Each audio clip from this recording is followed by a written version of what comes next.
The dream came again last night, breaking open behind my eyes the moment sleep loosened its grip. I was already moving through it, through a hush of blue dark corridors shaped by nothing but drifting light. Leonardo's images hovered there without weight, like constellations untethered from the sky. A hand rising from shadow, a child's face turning towards something just outside the frame, the glint of wings folding into cloth, none of them whole, none of them still. A cave mouth yawned open beneath me and became the curve of a shoulder. The shoulder dissolved into smoke and returned as a mountain peak touched by dawn. I walked faster, or the images moved around me, I could never tell which. A woman's smile floated forward, then fractured into a series of faint, trembling arcs, each one sliding into the silhouette of an angel's gesture.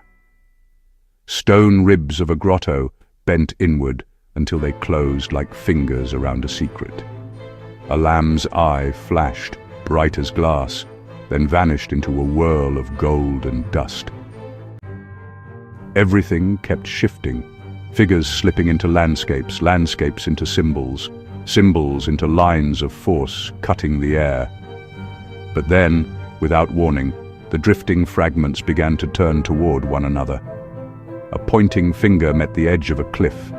A falling lock of hair swept into the arc of a horizon. The faint glimmer on a cheek aligned perfectly with the reflective sheen of water in another scene. As each fragment slid into place, a low tremor passed through the dream, as though the images recognized one another, as though they had been waiting. Shapes touched, lines connected, shadows fused. For a single breath, the scattered visions joined in a fleeting, impossible coherence, silent, startling, undeniable. And then it was gone. I woke, sitting upright in the dark, the imprint of those converging pieces still burning behind my eyes. Whatever the dream is showing me, it won't let go. I must see the pieces again. I leave for Italy in the morning.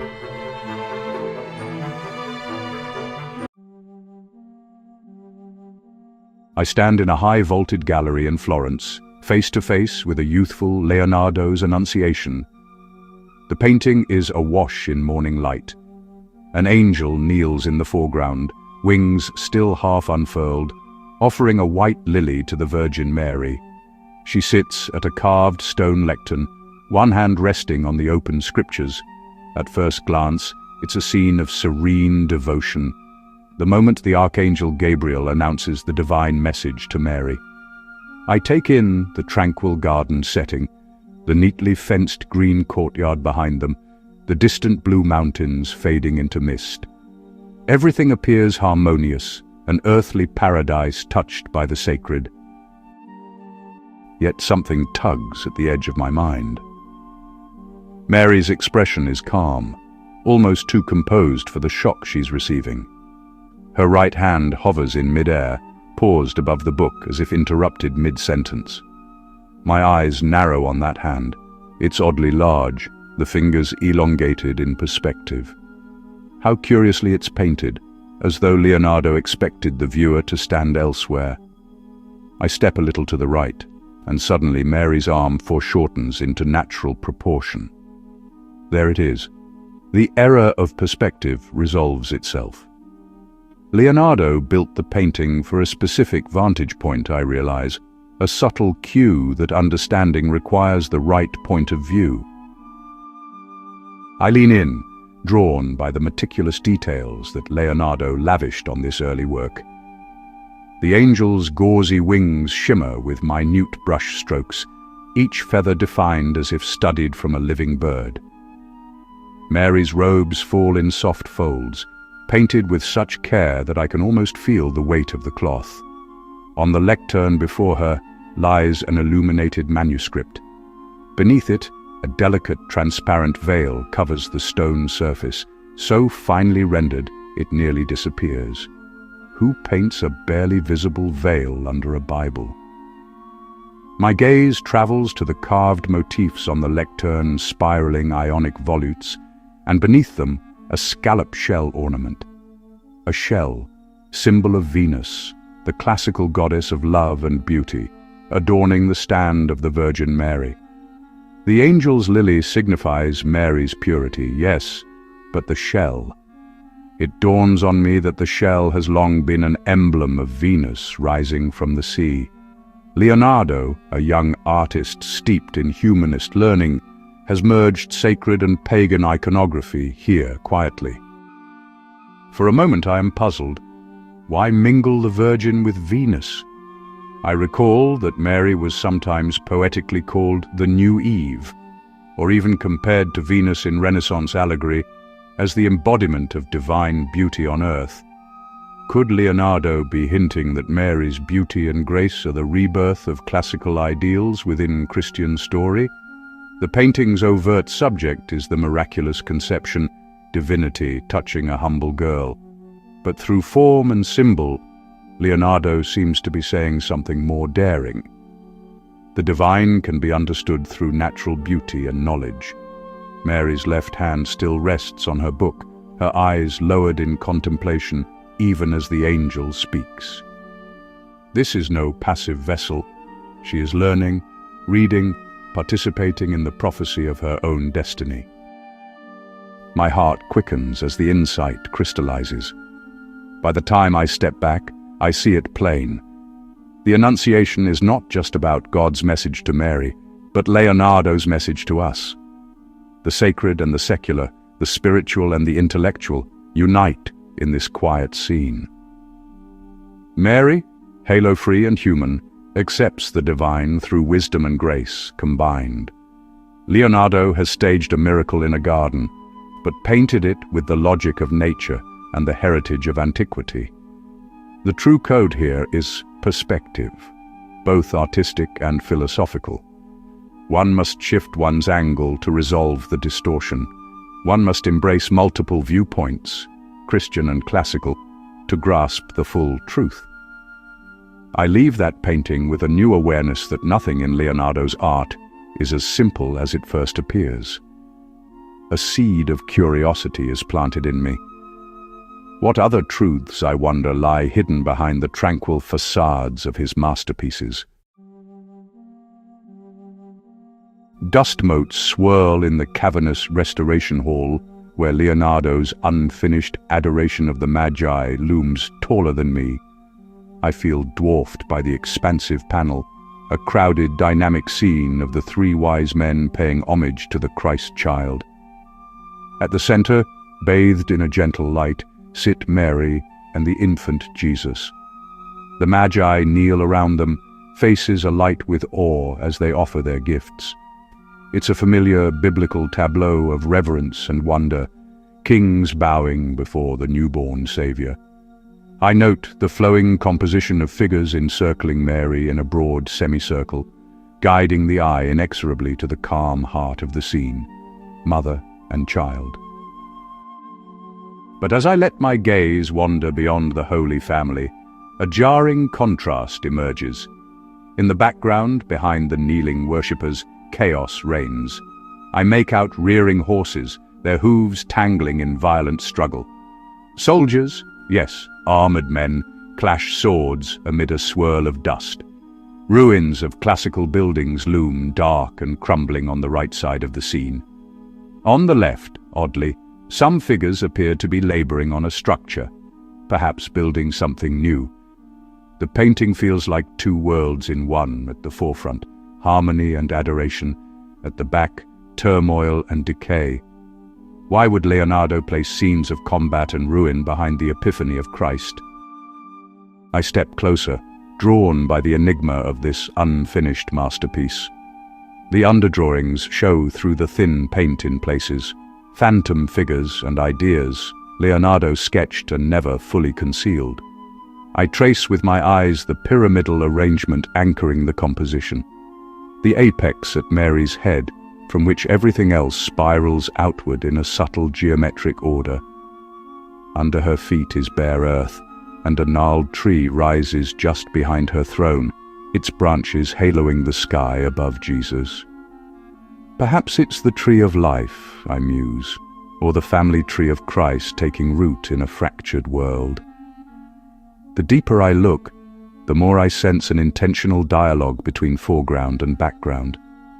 The decrepit architecture behind might be the old order, ancient pagan ways, or the fallen temple, literally crumbling as a new faith is born. Those battling horsemen conjure images of strife and chaos, as if the world outside this sacred circle is in violent disarray. A lone detail grabs me.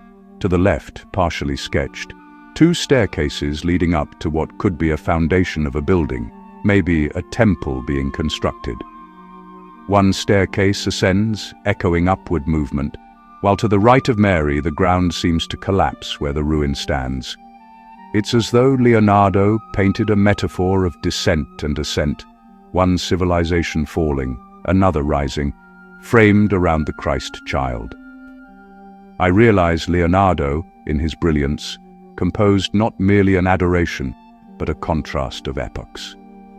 The overt scene is worship and peace, the hidden scene is upheaval and change. For a moment I imagine Leonardo himself explaining it.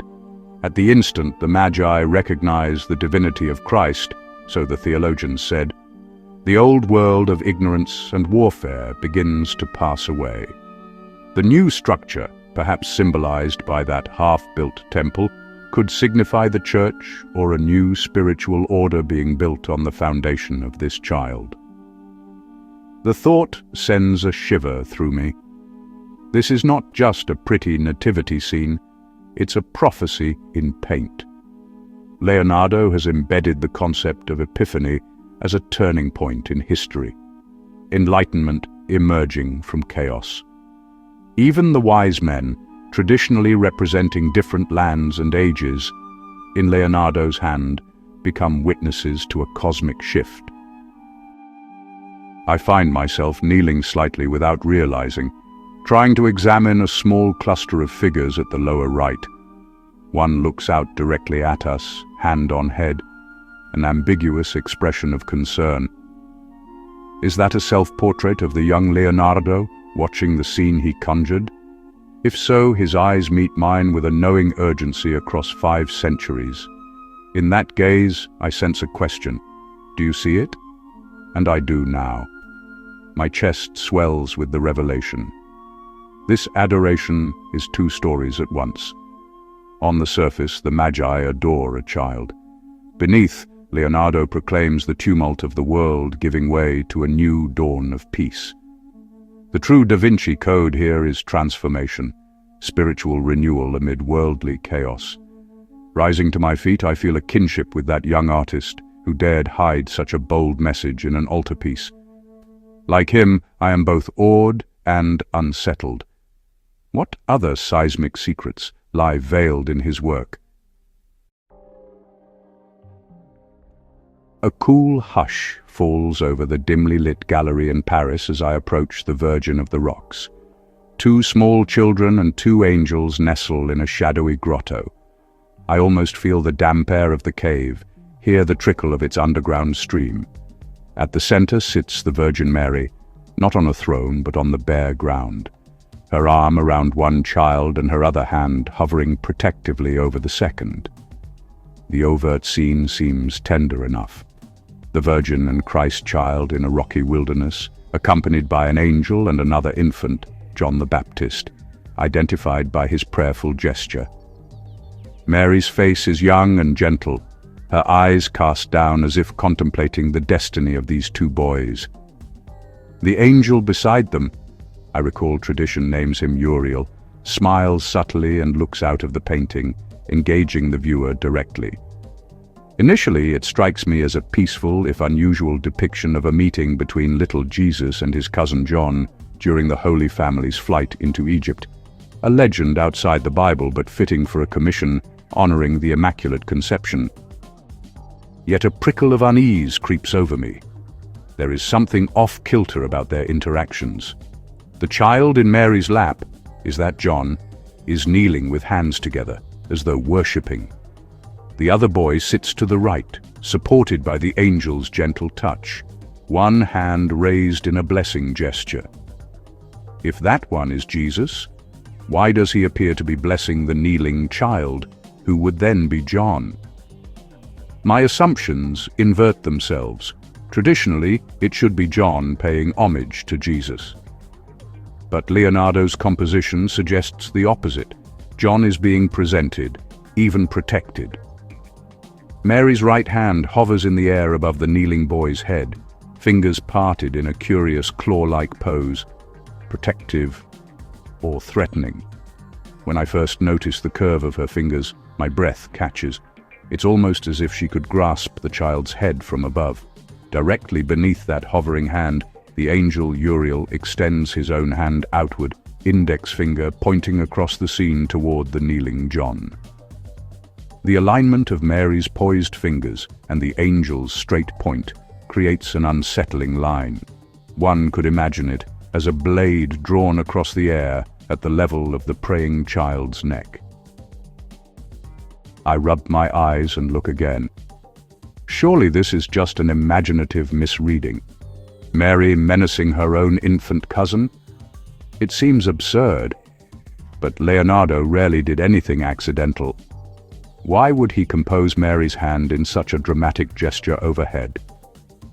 Searching for an answer, I step closer to Mary's face.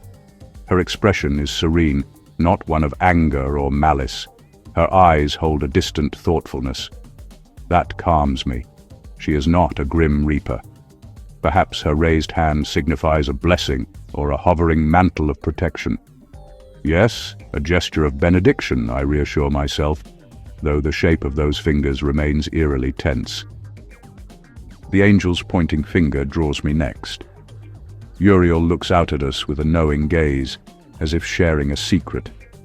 His finger aims toward John, clearly identifying the boy as the Baptist.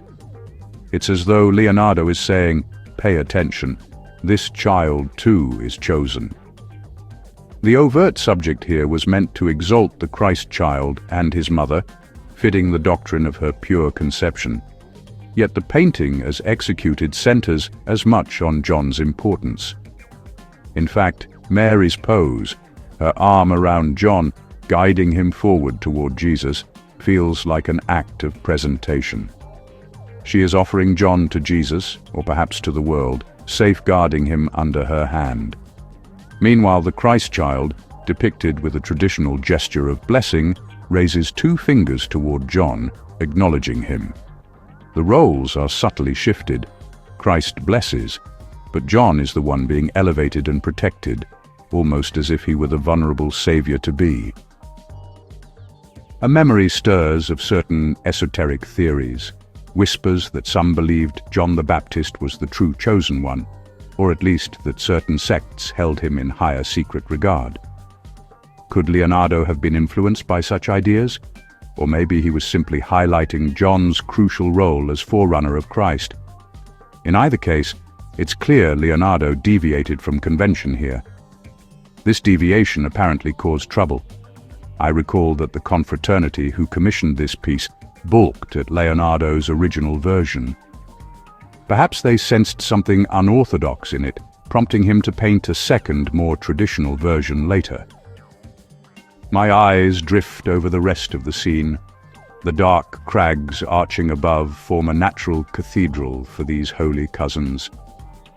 In the foreground, clear water pools around rocks, and strange, spiky plants grow near the children's feet. Botanical oddities from Leonardo's studies, no doubt chosen for symbolic value. The entire environment feels like another world, a secret cradle of divinity hidden in the wild. It occurs to me that Mary shielding John could also allude to the wilderness where John's family would hide him from persecution, or Mary's broader guardianship of all who follow her son. At last the pieces fuse into understanding. Leonardo painted a mystery here. On the surface, a tender meeting of the Holy Family and little St. John. But beneath, he encoded a statement about John's sanctified role, possibly even a guarded hint at heterodox reverence for the Baptist. Mary's ambiguous hand and the angel's emphatic point combined to spotlight John in a way no other artist of the time dared. Jesus is present as divine blesser, yet John becomes the secret focus. I exhale slowly. The tension unwinds as I accept this insight. Virgin of the Rocks was Leonardo's quiet rebellion, a theologically charged puzzle set in a primordial cave. As I turn to leave, I catch Uriel's eye once more. That slight smile on the angel's lips. It's as if he knows I've caught on and he approves. I leave the Louvre gallery shaken yet thrilled, clutching my notebook with scribbled revelations. Another code cracked, or at least glimpsed. In Leonardo's world, even the holiest subjects carry hidden layers, challenging us to look harder and think deeper. Twilight filters through the refectory windows of Santa Maria delle Grazie in Milan, lending a golden haze to the far wall, where the Last Supper spans nearly 30 feet. I have the rare luck of being alone in the space just after closing. A hushed silence envelops Leonardo's most famous mural. The scene is immediate and dramatic. Jesus, at the center, haloed by the light of a distant doorway, has just announced, "One of you will betray me." The 12 apostles react in clusters of astonishment, denial, and shock. Their hands fly up, bread is dropped, wine is spilled, each group of 3 forming a lively tableau of human emotion. At first glance, it is the quintessential biblical narrative of betrayal and sacrament, captured with unparalleled realism. I feel almost like an eavesdropper in the moment Christ reveals the coming treachery. I step closer, my shoes echoing softly on the tiled floor. The closer I get, the more the mural's details pull me in. To Jesus' right, one figure leans away from him, hands clasped nervously. Clad in flowing robes of blue and red, this youthful figure's face is delicate, almost feminine, with downcast eyes. My heart skips. This is supposedly John, the beloved disciple, often depicted as a boyish young man. But here, something is different. The figure's long, auburn hair flows freely. No beard shadows the skin. In the soft dusk, the face could belong to a woman. I recall the murmurs from popular lore. Was Leonardo hinting that this is not John at all, but Mary Magdalene? The idea sounds like blasphemous fiction, yet as I gaze, the possibility doesn't seem far-fetched. The person at Christ's right hand looks unmistakably like a woman in disguise at a table of men. My pulse quickens. If that is Mary Magdalene, why would Leonardo place her at the Last Supper, contrary to Scripture? Perhaps to encode a message about her importance, her closeness to Jesus, even a hint of a marital bond, as some have speculated. I examine the spacing. Jesus and this figure to his right are leaning away from each other, creating a conspicuous V-shaped gap between them. The negative space forms a clear V. In symbology, I recall, a V shape can signify the sacred feminine, a chalice shape, an ancient symbol of womanhood. Directly between them, in that open space, my eyes imagine an invisible presence, something unspoken. Could it be that this void is the Holy Grail, the symbolic womb of Magdalene? The notion sends a chill down my spine. There is no golden chalice on the table, unusual given that this scene is also the institution of the Eucharist. Leonardo has omitted the obvious cup of Christ's blood. Why? Could it be that he intended Mary herself to be the vessel of Christ's bloodline, as wild legend holds? With a shaking hand, I sketch the arrangement in my notebook, drawing the outlines of Jesus and the supposed Magdalene. Indeed, together they form a wide M shape, an inadvertent initial, or a deliberate double symbol M for Magdalene, or even matrimonio.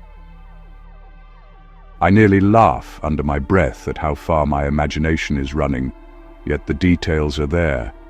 My rational mind counters. Art historians argue John always looks effeminate in Renaissance art. True, but something about this composition still niggles. The figure meets none of the other apostles' gazes, instead sifting delicately away from Peter, who looms on the other side with a hand on the feminine figure's shoulder. Peter's other hand, I notice, clutches a knife, held behind his back and level with that figure's side. Protectively, threateningly. It's a hidden detail nearly lost in the flaking paint, but it's there. Peter, the rock of the church, armed with a dagger while touching this ethereal companion of Jesus. A flash of interpretation. Could Leonardo be alluding to Peter's later hostility toward Mary Magdalene's influence in the early church, as some apocryphal texts hint? That Peter would metaphorically silence or supplant her?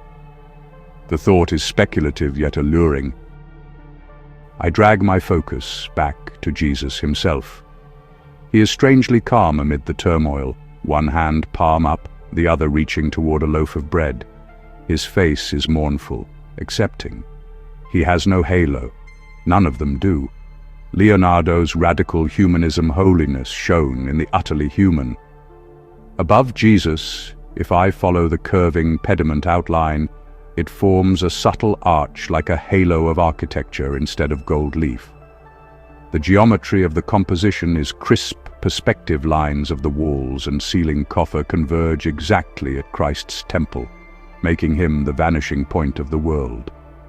And in that vanishing point lies balance. Yes, on Jesus's left and right, equal and opposite, the apostles are arranged in mirrored chaos. He is the still center, and notably, the person to his right, our left, complements that balance by leaning away. It's almost like the yin to his yang. If that's John, it's a feminine yin to Christ's masculine yang indeed. The epiphany strikes almost visibly. Leonardo's Last Supper isn't merely about identifying Judas as traitor or depicting a biblical meal. It's a masterpiece of duality and hidden tribute.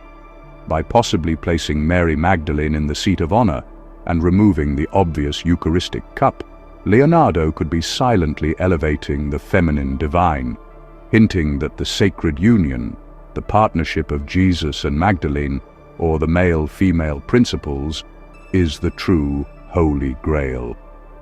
I feel my face flush with the audacity of that interpretation. And yet, all the subtle signs align: the feminine figure, the V-space, the missing chalice, the defensive blade of Peter. This reading, heretical to some, appears to have been carefully accessible only to those who look for it. As I back away slowly, letting the whole mural fill my vision again, I'm struck by how boldly Leonardo layered his work. Overtly, a depiction of the Gospel's darkest supper. Covertly, perhaps the brightest declaration of the sacred feminine he could dare to show in a convent dining hall. I leave the refectory trembling with wonder. Outside, night has fallen. The stars above Milan are sharp. I catch myself looking up for an M among the constellations and chuckle nervously. Leonardo has me seeing symbols everywhere now. One thing is certain. I will never look at the Last Supper the same way again. The genius of Vinci has woven a secret within plain sight, and I am tantalizingly close to grasping the full thread. A dense crowd usually separates me from La Gioconda, but it's early morning at the Louvre, and for a moment I find myself alone with her. She sits serenely behind bulletproof glass, a small painting with an outsized reputation. I've seen her image 1,000 times, yet nothing compares to the encounter in person. Her eyes seem to meet mine directly, that famously ambiguous smile. No photograph can catch the way it hovers on the brink of expression. Lisa Gherardini, wife of a Florentine merchant, so the guides say. But as I stand here, the overt identity of the portrait fades away. She is the Mona Lisa, an icon of mystery and beauty. At first glance, there is no obvious religious code or historic drama here. Just a woman seated before a distant landscape, hands folded gently, gazing at us with that knowing look. But I've learned by now to trust my instincts and look closer. I notice the backdrop is oddly otherworldly. On the left side of her, a winding road and bridge over water sit at one height, while on the right side, the land and waterline are at a different level altogether. The horizons don't match. It's as if Leonardo painted two landscapes and joined them behind her. The effect gives an uncanny sense that she dominates the world behind her, an almost subtle enlargement of her presence. She is at the center of the world, the junction of two realms. I shift slightly to the left, then to the right. Astonishingly, her eyes follow me. Or rather, they always seem to be looking straight ahead, an illusion of the paint that makes it feel personal wherever I stand. And that smile. From one angle, her lips seem pursed, almost neutral. From another, the gentle upturn of the mouth becomes more pronounced, more mirthful. Leonardo's famous sfumato technique blurs the corners of her mouth and eyes, tricking our perception. It's as if she smiles more brightly in the periphery of vision, and when I stare directly, the smile dims. This game of hide-and-seek draws me in. I find myself smiling back at her. What secret, Mona Lisa, are you keeping? Legends swirl in my mind. Some say this painting was Leonardo's highest treatise on the nature of happiness, or the soul. He carried it with him until he died, unwilling to part with it. Why? I recall a wild theory that the name Mona Lisa itself holds a clue. Mona Lisa, meaning Madame Lisa, yes, but some have fancifully broken it into Amun and Lisa, the Egyptian god of masculine fertility and goddess of femininity.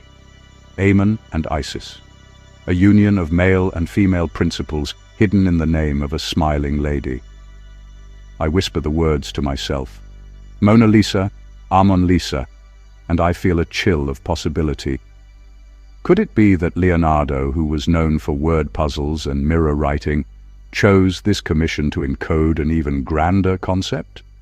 The divine feminine and masculine in perfect harmony, embodied in one face? I lean in as close as the guard rope allows, studying her features. Some scholars have noted an androgyny in her face, the thick-set neck and features almost reminiscent of Leonardo's own self-portraits. Could he have blended his visage with hers, making this a transcendent self, a humanist ideal of both genders in one, perhaps the ultimate human? Her left side of the face and right side, if split and mirrored, reportedly form two different persons, one more feminine, one more masculine. I can almost see it. The light falls stronger on the right side of her face, subtly shadowing the left. She is lit as if two different days meet at her countenance. An elderly curator passes behind me and murmurs, Elle est toujours un mystère, n'est-ce pas? She's always a mystery, isn't she? I nod without taking my eyes off her. Yes, a mystery, but one that Leonardo has carefully constructed. In this moment, I sense the hidden message at last.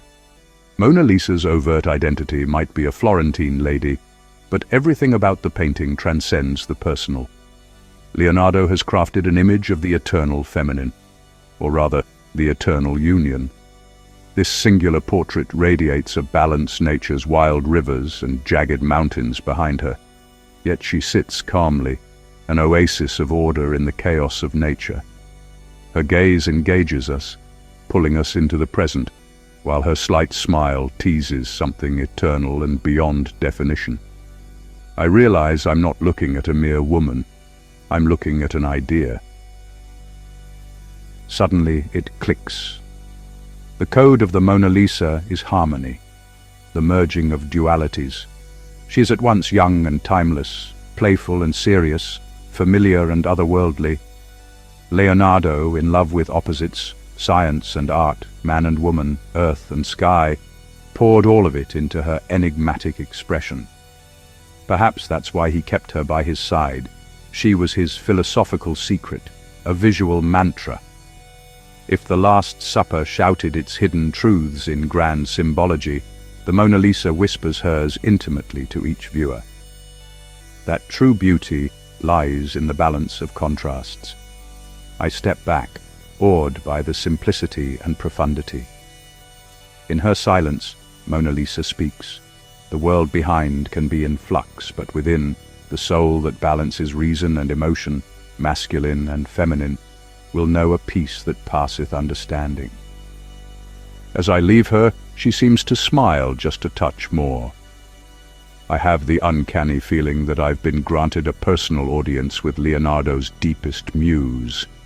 In cracking her smile, if indeed I have, I've glimpsed Leonardo's own smile, the secret satisfaction of a genius who knew the world would gaze and wonder for centuries.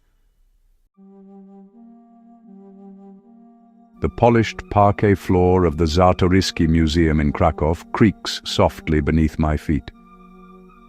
I've come here for one intimate encounter, Leonardo's lady with an ermine. The painting is smaller than I imagined, but it commands my attention immediately. A young woman twists slightly to her right, as if distracted by someone just outside the frame. In her arms, she cradles a slender white ermine, its alert black eyes and sharp claws rendered with startling realism. The lady's face is luminous against a dark background. She wears a fine black dress with slashed blue sleeves and a red necklace. Her expression is composed, intelligent, with a hint of a smile playing on her lips. This is Cecilia Gallerani, I recall, the mistress of Ludovico Sforza, Duke of Milan, Leonardo's patron around 1489. Outwardly, it's a portrait of courtly elegance, a beautiful woman holding an exotic pet, her gaze directed toward, perhaps, her lover entering the room. Yet, immediately, I sense layers beyond the elegant surface. The ermine is not a common lap pet. Its white fur and poised tension draw my eye. Cecilia's long fingers are gently curled around its body, both protective and restraining. Her grip is firm enough to hold the squirming creature still yet tender. The ermine seems calm in her possession. Why an ermine? In Renaissance symbolism, the ermine represents purity, an animal believed to rather die than soil its white coat. An odd companion for a ducal mistress, perhaps, given her not-so-virginal role. Unless it's meant to convey a message about her. I recall that Ludovico Sforza was sometimes nicknamed Il Moro for his dark features, but more relevantly, he had recently been bestowed the Order of the Ermine by the King of Naples. He even took on the emblem of a white ermine in certain pageants as a chivalric symbol. The realization dawns. The ermine in Cecilia's arms is Ludovico's emblem. It's as if she literally holds the Duke in her grasp. A subtle smile tugs at my lips. Leonardo, ever cunning, may have portrayed the power dynamic of their relationship in this affectionate conceit. The Duke's mistress holding her lord symbolically, taming him with her charm. Cecilia's gaze is another clue. She doesn't look at us. Her eyes are cast to the side, alert and expecting. It's a look of anticipation and perhaps pride. I can almost imagine Ludovico stepping into the room, and she turns toward him, showing off the portrait being made, or showing that she holds his ermine. There's a story here. Her slight smile and focused eyes suggest she's listening to flattering words from someone we cannot see. The energy between her and that unseen presence is almost palpable. Another layer comes to mind, a linguistic pun. Cecilia Gallerani's surname shares a root with the Greek word for weasel, galle. Could the ermine also be a playful pun on her own name? Leonardo loved wordplay. He might relish embedding a multilingual riddle. Cecilia as the lady with the weasel, literally. But the creature is no ordinary weasel. Its whiteness suggests it's in its winter ermine phase. Purity.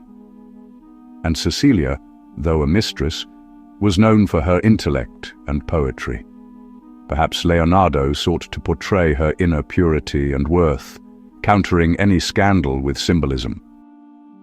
Leaning closer, I notice how the light hits her face and the ermine's fur alike, linking mistress and pet visually.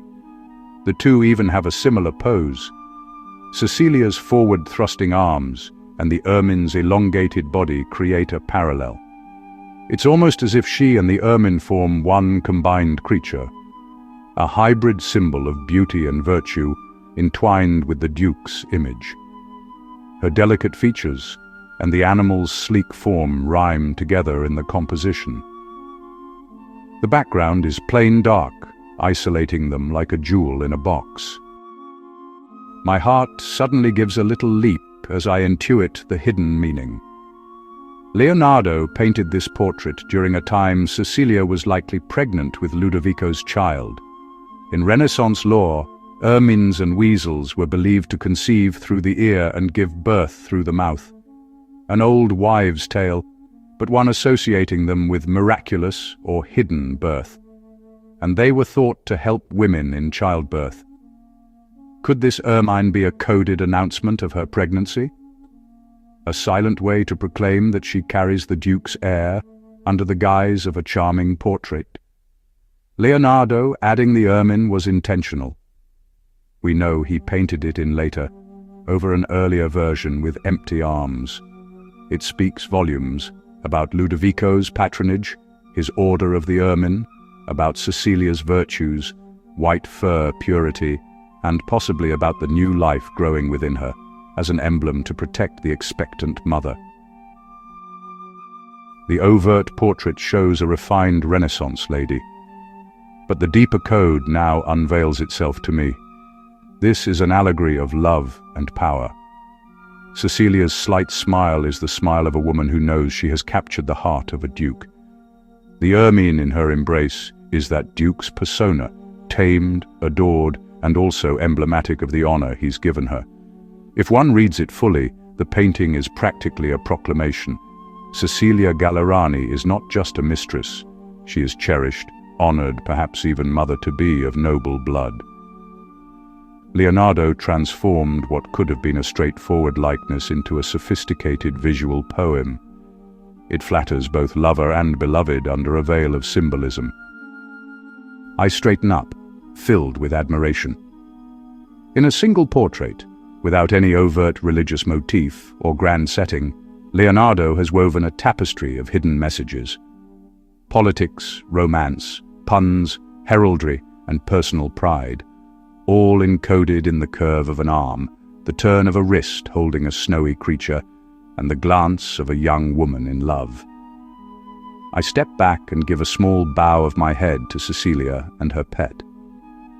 This lady with an ermine has whispered to me the language of court intrigue and personal triumph that Leonardo secretly inscribed.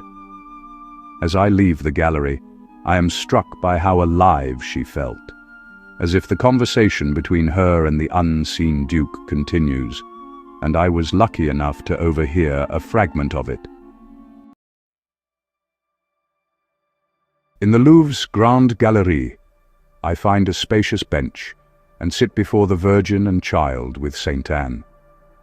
The canvas is larger than many Leonardo's, and it draws me in with its warmth.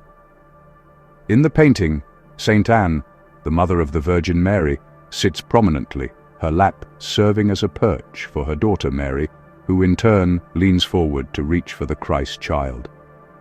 Jesus, a lively toddler, is down in the foreground, joyfully clutching a sacrificial lamb as if it were a playmate. Mary extends her arms toward her son, as though both to support him and gently pull him back from the lamb. Anne, behind them, watches with a beatific smile, one arm outstretched in a subtle gesture toward her daughter, or perhaps just mirroring Mary's pose. The overt subject glows with familial tenderness.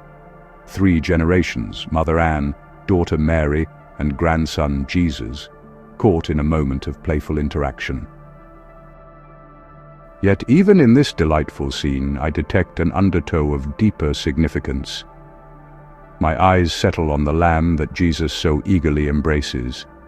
The lamb, symbol of sacrifice, alludes unmistakably to Jesus' fate as the Lamb of God. Why would a child Jesus be clinging to it cheerfully? Mary's expression holds the answer. Her face is beautifully serene, but with a trace of concern. As she bends down, her smile is gentle, but her eyes seem to plead, "Not yet."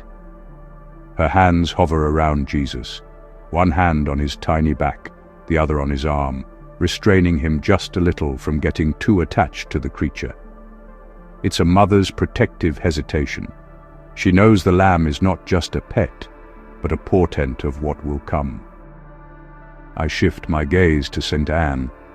Unlike Mary, Anne's face is positively serene and content.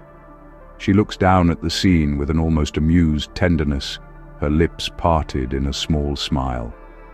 There's a knowingness to Anne's expression, as if she understands and accepts the larger divine plan. Anne's right hand is hard to see. Some say Leonardo left it indistinct deliberately, but her left arm cradles Mary at the waist, supporting her daughter. It's a chain of support. Anne holds Mary, who holds Jesus. The physical interconnection of the three is remarkable. Mary is in Anne's lap, almost merging with her. Two bodies so entwined that at first glance they could be one figure with two heads. Leonardo has woven the family together, literally. I run my eyes along the outline.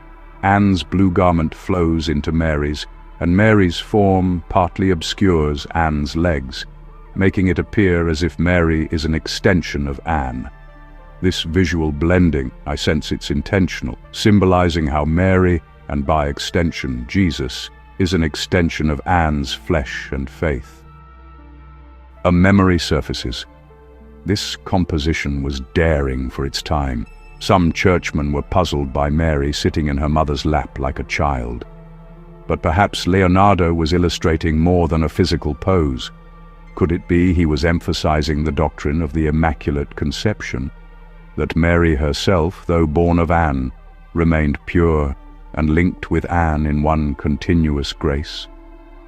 The way Anne supports Mary suggests the older generation's guiding wisdom, the Church's matriarch guiding the new.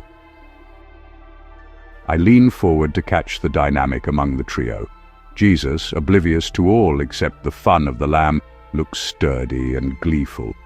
Mary's youthful face is extraordinarily beautiful, a model of maternal love tempered by foreknowledge. And Anne almost looks youthful herself, not an old grandmother at all. Leonardo notoriously made both women appear around the same age, likely deliberately, perhaps to show that in the ageless realm of the spirit, their souls are peers, or that purity keeps one eternally young. Anne's smile, especially, has a hint of the same mysteriousness I've seen on Mona Lisa, knowing, accepting, perhaps even mischievous. Suddenly, I notice the landscape. In classic Leonardo style, a sweeping landscape of craggy mountains and a winding river lies in soft focus behind them. But right beneath the figures is rocky ground, and to the left, a precipice. In fact, it looks like Mary has one foot extending toward that drop. A motherly fear rises in me even as an observer. Careful, don't go too far. Could the precarious rocks symbolize the peril of the path Jesus will tread, or the world's fallen state below, while the heights behind are the heavenly realm? The trio is positioned at the edge between earth and abyss, perhaps reflecting how Christ's sacrifice will bridge the chasm between fallen humanity and salvation. The interplay of expressions now strikes with full force. This painting is a silent conversation about destiny. Anne's gentle smile says, "It is meant to be."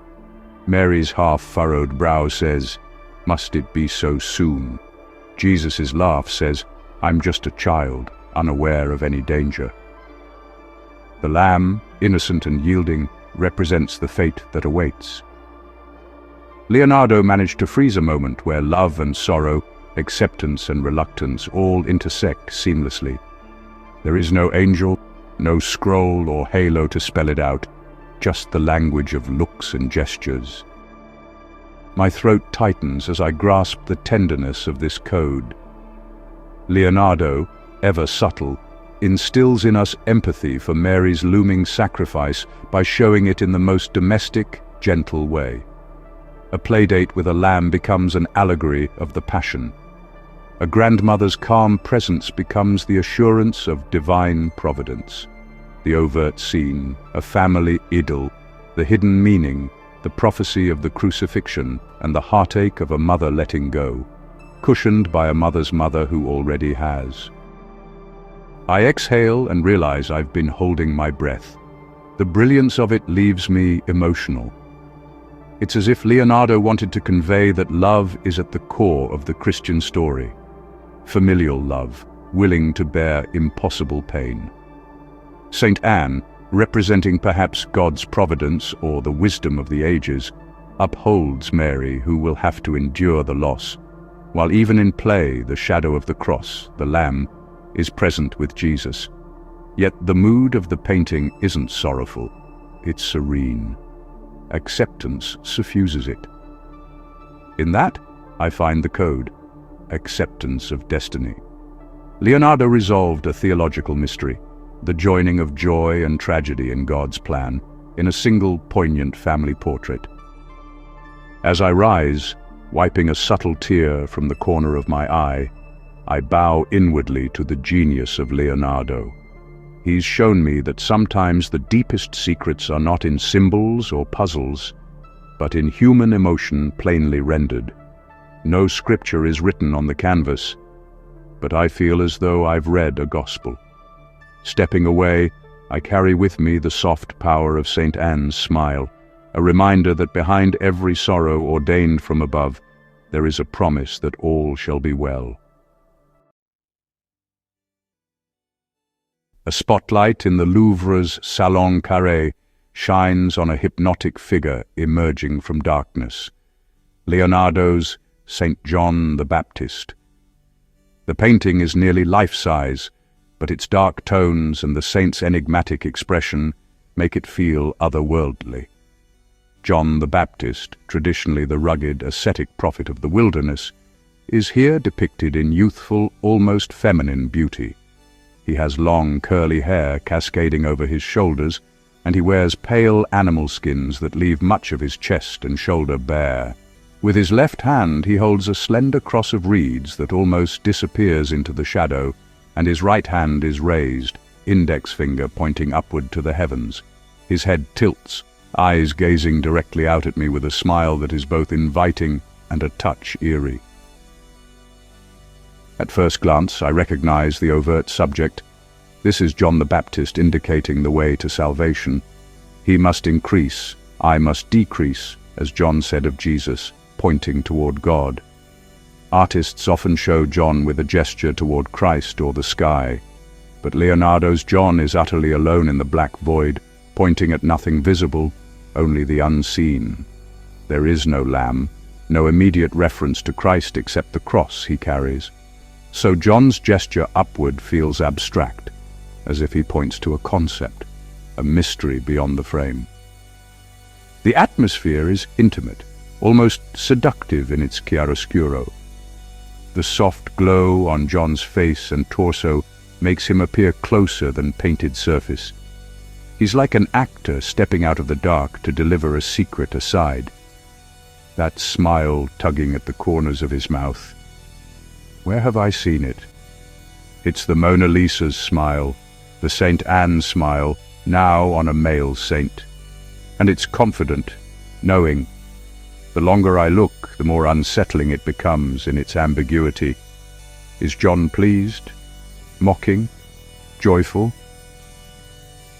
I take note of his body language.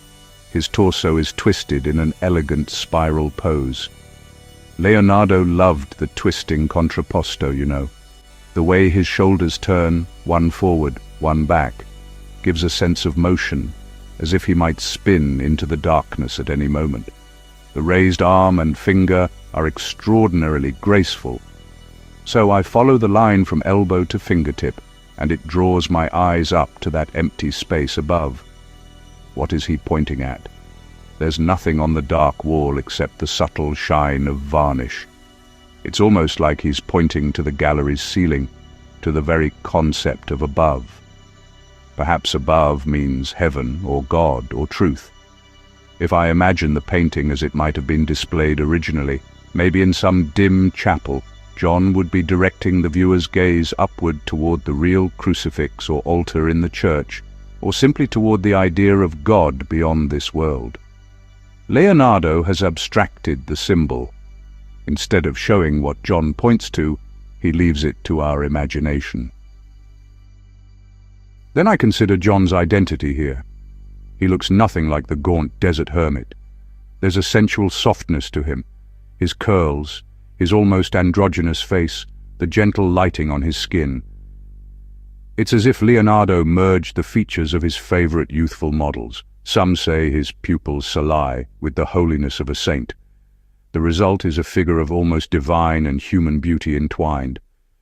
This John could be mistaken for Bacchus. Indeed, I recall a copy where someone later turned it into Bacchus by adding vine leaves. It's true. Take away the cross, and he could be a pagan god of ecstasy, smiling as he invites you to a mystery cult. That notion startles me.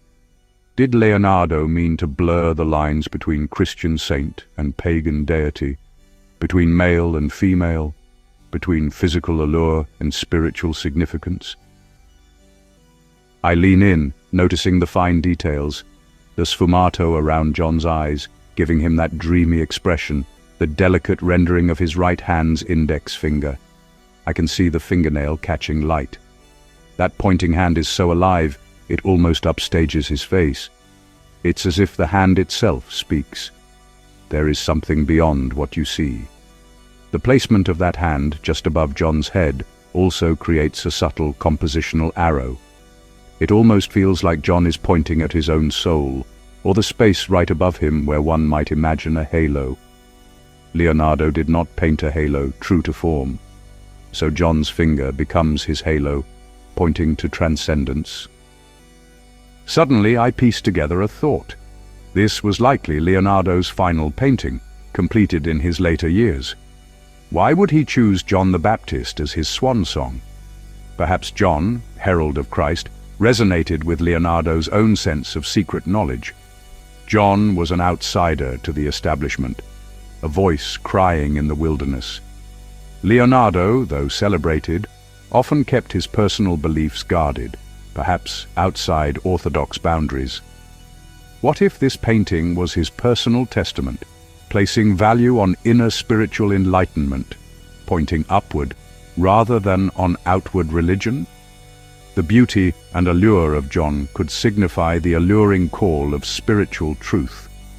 There's also that tradition of certain heretical sects upholding John the Baptist as the true enlightened one above Jesus. Did Leonardo flirt with that idea? It's conjecture, but here John certainly takes center stage as the light-bearer. The code crystallizes as I absorb the painting's mood. Leonardo's St. John is a fusion of opposites, a beacon to the esoteric. Male, yet almost female in grace, sacred yet sensual. He dwells in darkness, but is bathed in an uncanny light. He is pointing upward, but toward an unseen mystery. Everything about it whispers of something beyond conventional faith, a secret understanding that the divine can be approached not through austerity and severity, as one imagines the rough John of Scripture, but through beauty, through insight, through an inner journey upward. John's smile might be saying, "I know something you don't. Come, seek it above." I find myself smiling back at the painting's beguiling saint. "What do you know, John?" I ask under my breath. Of course, he doesn't answer. But I feel an answer nonetheless, an almost palpable presence of Leonardo himself winking through John's eyes. "Seek the truth above, beyond the visible," he seems to say. With that, I finally step back. The darkness of the painting recedes, and the figure almost vanishes, except for that faint cross and the luminous finger. As I leave, my eyes take a moment to readjust to the well-lit gallery. The ordinary world floods back in. Yet inside, I'm elated, as if entrusted with a confidence. Leonardo's final visual message is one of pointing beyond. Whether to God, knowledge, or the unity of both, I cannot be certain. But I feel sure that in John's silent, smiling gesture lies Leonardo's ultimate hint, that there is always a higher truth to seek, and it is profoundly beautiful. In a private viewing room, under soft illumination, I confront the haunting visage of Salvator Mundi, the savior of the world. The painting has an almost otherworldly presence against a black velvet backdrop. Christ, clad in a remarkably detailed blue Renaissance robe, faces forward, gazing directly at me. His right hand is raised in benediction, 2 fingers extended, while his left hand cradles a crystalline orb. This is a pose steeped in tradition, yet as always with Leonardo, there's a twist of the uncanny. I feel as though I am face to face with a living person more than a painting. The depth in those eyes and the subtlety of the expression is, well, mesmerizing. At first I register the overt significance.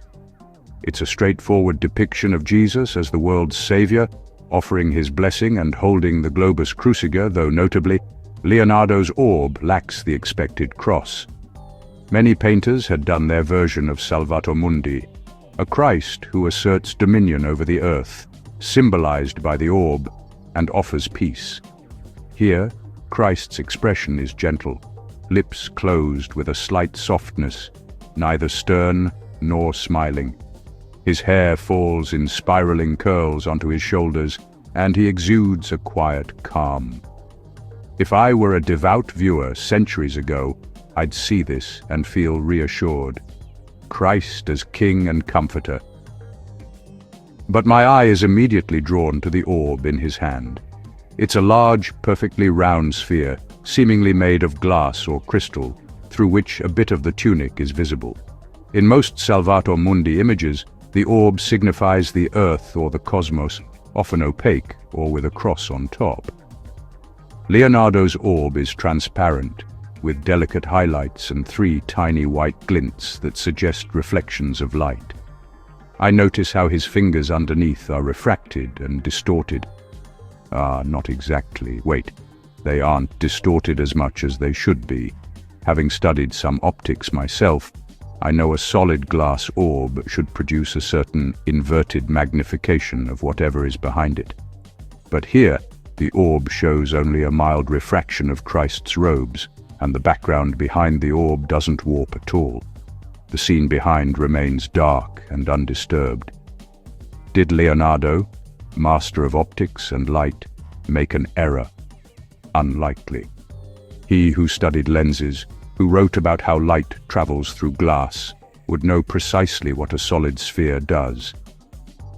I lean closer to the painting. Well, as close as I'm allowed. The orb indeed has a few subtle inclusions, little bubbles or imperfections one might find in rock crystal. Rock crystal, or quartz, refracts light differently than glass, but still, some distortion should be there. Instead, Leonardo chose to paint it as if nearly optically neutral, apart from a gentle doubling of the palm. Why? It's as if the orb is a window to another dimension, unaffected by the laws of our world. That gives me a jolt of realization. Maybe Leonardo intended the orb not as a literal representation of the earth, but as something more mystical, a symbol of heavenly spheres or the divine realm that isn't subject to earthly optics. Christ's left hand holds not just the world, but the perfection of the cosmos, crystal clear and unmarred. I step back for a fuller view. Christ's right hand is blessing, the 2 raised fingers and thumb forming a trinity gesture. Between those fingers and the orb, an invisible line connects blessing to globe, a circuit of power and grace. Leonardo's Christ lacks the usual halo, but behind his head, the darkness is lightly luminous, creating a natural aura around his curls. The finely painted details of the robe fascinate me too. The intricate knot designs in gold on the blue fabric at his shoulder. They form an interlocking pattern, almost like infinity knots. Leonardo expended great effort there, which tells me how important this image was to him. An idea strikes. Was Leonardo portraying Jesus not just as a savior, but as a kind of magician of reality? The way he holds the crystal sphere with casual ease, as if saying, "I govern physics itself." Perhaps the absence of distortion in the orb is deliberate to indicate that this is no ordinary sphere, but a supernatural one. This is the Creator holding creation, and creation yields to his will. No distortion, because he transcends nature's laws. In that sense, Leonardo allows a bit of miracle into his otherwise scientifically precise art. I find that profoundly interesting. The man who always insisted on nature's truth here paints an object in defiance of optical truth. It's a subtle miracle hidden in plain sight. I recall reading that some critics doubted the painting's attribution partly due to this odd orb. How ironic if one of the most Leonardo-like clues of authorship is precisely his clever departure from realism to serve symbolism. It's exactly what I've seen him do before, like the anamorphic perspective in the Last Supper or the stretched arm in the Annunciation. He skews reality to reveal a deeper message. Looking into Christ's face now, I see a tenderness around the eyes, as if he knows I'm scrutinizing his orb and is patient with my analysis. There is also a slight asymmetry in his mouth that gives him that living quality. One corner of the mouth is a touch higher, perhaps a hint of that famous Vinci smile, moderated for the Son of God. Does he smile because he holds a secret? Possibly the secret that Leonardo understood, that science and faith aren't at odds. Christ's left hand on the orb, right hand in blessing, could symbolize the union of material knowledge, the sphere as scientific object, and spiritual wisdom, the blessing. The left hand is passive, holding the created universe. The right hand is active, conferring grace. In Leonardo's own life, he balanced science and art, the tangible and the intangible, much as this image does. I realize my reflection in the protective glass overlaps with Christ's face faintly. It's a humbling moment. It's as if he's challenging me. What do you believe, seeker? In this quiet communion, the code reveals itself to me. Leonardo's Salvator Mundi is a theological statement wrapped in a scientific conundrum. Overtly, the Savior offers peace. Covertly, Leonardo shows that the true Savior bridges heaven and earth, the orb being the convergence of the two. By not painting the expected distortions, he implies the divine nature of Christ, unbound by natural law, and simultaneously signals that understanding the world of science doesn't diminish the wonder of faith, it elevates it. As I step away from the painting, I feel a certain reverence. In restoring wholeness to that orb, Leonardo quietly nodded to the idea that the universe in God's hand is ordered and clear, not chaotic. Perhaps that was the true comfort he offered the world through this image. In an age of uncertainty and emerging science, he painted a Christ that said, "Fear not, all these new discoveries, this knowledge, is also mine. The world is not falling apart. It sits crystal in my palm." I carry that thought with me out into the cool air. Leonardo, through Christ, assuring us that truth is one, whether found in a telescope or in prayer. It's a message as timely now as ever, and one I suspect was his ultimate gospel. Late evening in Venice, I find myself in a quiet study room of the Gallery dell'Accademia, peering down at a faded folio under protective glass. It's the drawing I've long dreamed of seeing in person, Leonardo's Vitruvian Man. Though usually kept from light, tonight it has been brought out carefully by a curator friend. On the page, in delicate brown ink, is the famous image, a male figure, nude and perfectly balanced, simultaneously inscribed in a circle and a square. The man's arms and legs are drawn twice in different positions, suggesting motion or multiple exposures. Around the figure, in Leonardo's left-handed mirror script, are notes and proportions from the ancient architect Vitruvius. At first glance, it's an idealized study of human anatomy and geometry. The overt purpose, to illustrate Vitruvius's concept that the human body's proportions can fit perfectly inside a circle and a square, symbolizing the unity of human form and mathematical order. I see the man's navel positioned at the center of the circle, and his outspread arms and legs touching the circle's circumference. Meanwhile, the square's boundaries align with his outstretched limbs in the alternate position, such that his soles and extended arms define the square's edges. The sense of harmony is immediate. It's as if I'm looking at a blueprint of creation, man as the measure of all things. But as I examine it more closely, the genius of Leonardo's hand reveals subtleties beyond a textbook diagram. The figure is not a stiff, diagrammatic outline. He's alive, with finely rendered musculature, curly hair, and even a familiar facial cast. Some say it resembles Leonardo's own features, which makes me smile at the thought of him using himself as the model for the perfect man, as all men should strive to do. The penwork shows the careful consideration of each joint and tendon. The man stands upright in the square, but he also spreads like a starfish in the circle.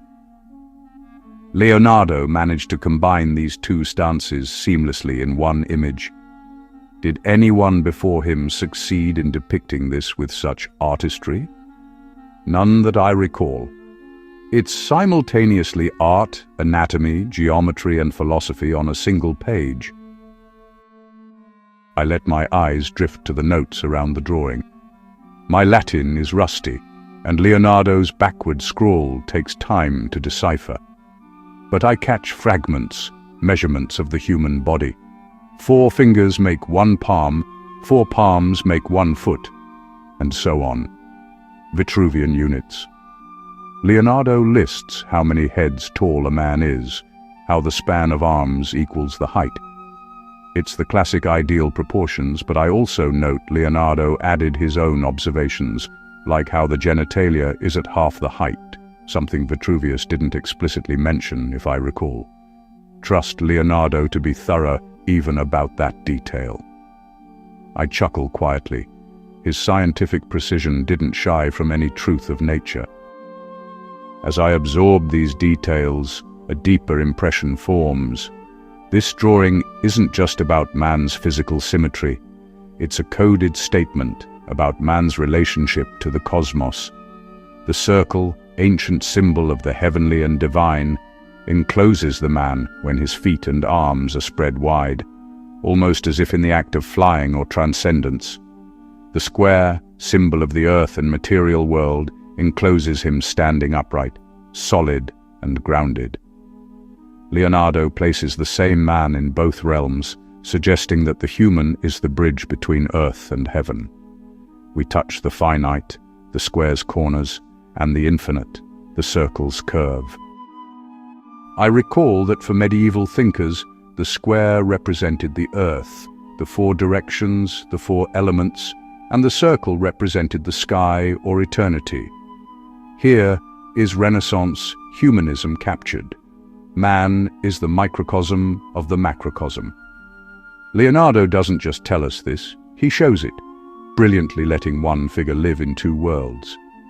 The dual positions of the limbs almost imply that the man is rotating or moving, like a cosmic dance within those shapes. I place my hand on the glass unconsciously, aligning my fingers with the drawing's hand. My own reflection overlays the paper faintly. I see myself inscribed in the geometry for a moment. It's an eerie, empowering feeling. It strikes me that Leonardo possibly drew this as a kind of self-portrait of humanity itself, a statement that mankind, through our proportions and reason, has a divine imprint. Imago Dei comes to mind, the idea that humans are created in the image of God, a concept he's translated into geometry. The realization crystallizes gently in my mind. The Vitruvian Man is Leonardo's ultimate code for unity. Overtly a treatise on proportion, yes, but hidden within is a philosophical manifesto that the human being contains within himself the blueprint of the universe. The rational and the spiritual, the earthly and the celestial, converge in us. Leonardo, who pursued everything from engineering to painting to anatomy, must have felt this truth intimately, that all knowledge is connected because man is the connector. To him, dissecting a corpse and mapping its bones was as holy an act as charting the motion of planets, for both are reflected in this universal man. My heart swells with a mix of pride and humility, pride that I share in this human family depicted so gloriously, and humility at the vastness of what it implies. I look again at the man's face, calm, featureless in expression, neither smiling nor frowning, focused perhaps. It's as if humanity gazes outward with clarity and confidence, arms outstretched to embrace creation. In Leonardo's careful strokes, I sense a hope that mankind will live up to this image, balancing measure and wonder, science and art, as he himself tried to do. I gently close my notebook, where I've sketched a rough copy of the figure for memory's sake. The curator returns to begin the process of closing the folio. I give the drawing a final nod, a silent thanks. In a single sheet of paper, Leonardo conveyed something that has tugged at me throughout this journey, the conviction that all things are interconnected. Here, he made it literal through geometry. Leaving the academia, I step out into the Venetian night. Stars reflect in the canals, creating circles of light in dark water. I can't help but smile, thinking of the man in the circle and square. I stretch my arms out briefly, feeling the cool breeze, as if I too could mark a circumference. For a moment, under those starlit heavens and anchored on the paving stones of earth, I truly feel the essence of the Vitruvian man within me. Leonardo's code is alive in that feeling. Man is the link between heaven and earth when we open ourselves up to both. A gentle rain drizzles as I arrive in Amboise, France, where Leonardo spent his final years. In the small chapel of St. Hubert, I find the modest grave where he is said to rest. With all I've seen and learned, it feels only right to pay my respects here at the end of my quest. I kneel by the tombstone, etched simply with his name. The chapel is quiet, save for the patter of rain on the roof. My reflection shimmers in a puddle on the stone floor, and I can't help but think of all the reflections Leonardo left for me to find. I open my weathered notebook, pages filled with sketches and thoughts from each chapter of this journey. Each artwork a clue, each revelation building upon the last. As I thumb through, the patterns leap out at me.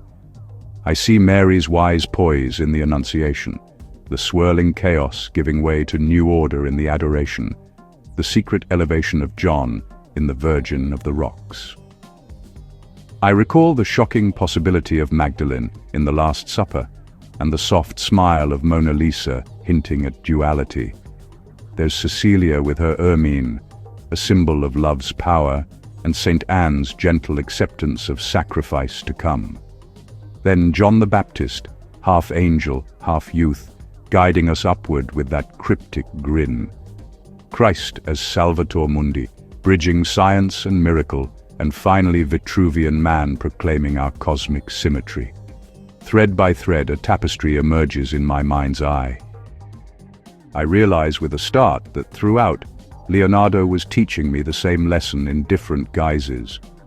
All his overt subjects, biblical scenes, portraits, diagrams, were veils for a consistent, hidden truth. My heart beats faster as I put it into words for the first time. Leonardo's true code is the unity of all knowledge and being. He believed in a harmony that underlies the apparent contradictions: science and faith, male and female, earth and heaven, old wisdom and new insight. In each work, he used composition and detail, the form, to link the seen and the unseen, the overt subject and the hidden message. I close my eyes and let the understanding wash over me like the rain. In the Annunciation, a divine message merged with classical symbolism told me to seek multiple perspectives. In the Last Supper, the sacred feminine stood beside the masculine Christ, suggesting a partnership the world wasn't ready to see. Mona Lisa embodied the blend of gender and the marriage of nature and humanity's soul. Vitruvian man literally placed humankind at the center of creation's circle and square. Even his saints and Madonnas, they all conveyed human emotion and divine destiny interlocked. Leonardo's art was never just art, it was his encrypted diary of wisdom. I open my eyes and stare at the stone effigy. I see it now, I whisper, not caring if only bones lie beneath, or if something of his spirit lingers. You were telling us that everything connects, that the truth is complex but single, hidden in plain sight if we learn how to look. My voice echoes softly in the hollow chapel. In that moment I feel a subtle presence, perhaps just my imagination, a warmth, a lightness in the air. I think of his self-portrait, the stern yet wise red chalk face of an old man that I pored over in Turin. Those eyes seemed to bore into me with a challenge.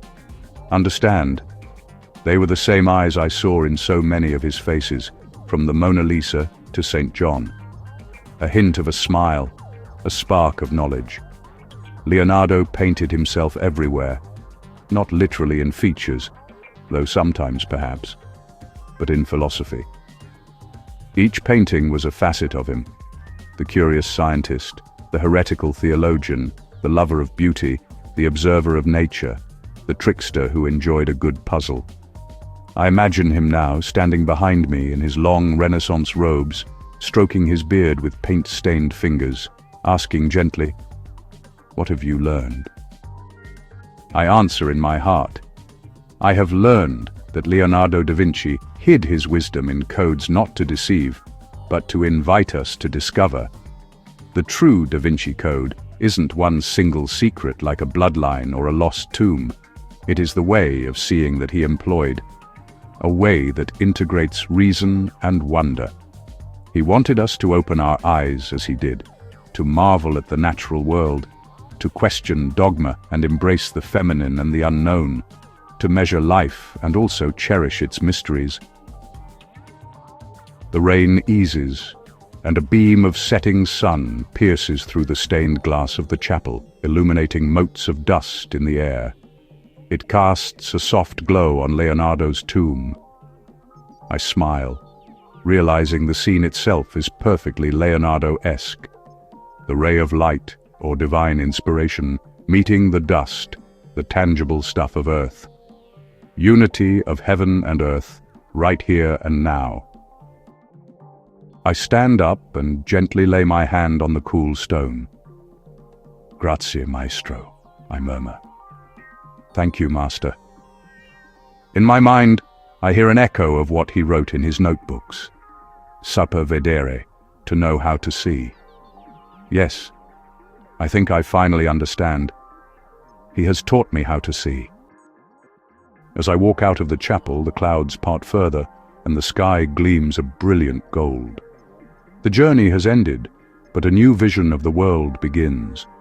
Every object, every person, every phenomenon around me might contain a hidden meaning, a secret connection, just as his paintings did.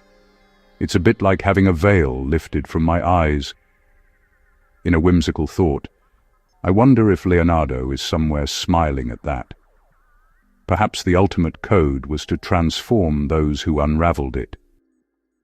With a light heart, I step into the last rays of sun. The air feels fresher than before, full of possibilities. Leonardo's true legacy isn't a mystery to be solved once, but a perspective to carry forward. And as I head down the cobbled path from the chapel, I notice my own shadow stretching long and thin on the ground ahead, like a figure inscribed in a square of stone and the arc of the horizon. A small Vitruvian man, striding toward the future, guided by the profound, silent wisdom of a Renaissance genius who knew how to see the world anew.